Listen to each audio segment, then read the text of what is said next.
कौन को मर्दे करे जा काहे रुसल हो कैसे कहे यो पायल भुलाई की झुमका ये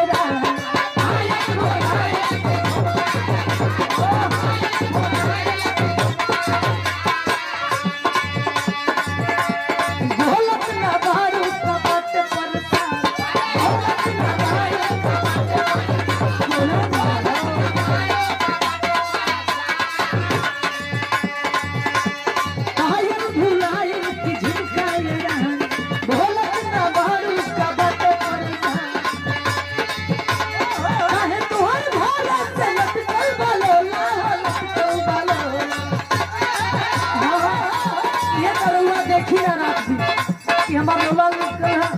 इतना गर्मी पड़ा था हमको समझ में आवा था चाहे तू नहीं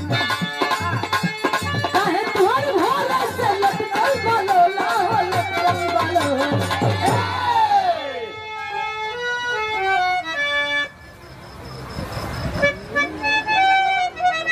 आज एक रंग सम्मानित अमरजीत राजवर जी लेखपाल एक आशीर्वाद से 50 पुरस्कार राजेश श्याम यादव जी लेखपाल हमारे कसमावाद से एक ऐसा पुरस्कार है कोट स्वागत दोनों भाई को से तमाम पंचों को बहुत नमस्कार प्रणाम है तमाम पंचों को बहुत नमस्कार प्रणाम है कहना है कहे मगा पायल भुलाई की झुमकाए रहा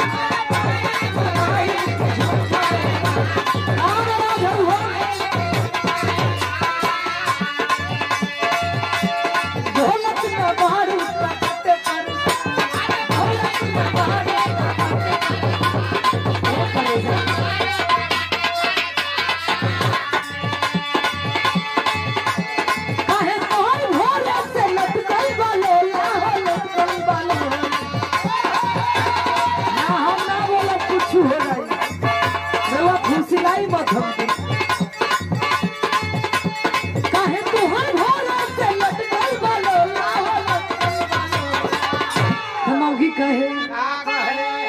राजा छूटा पसीना गर्मी हो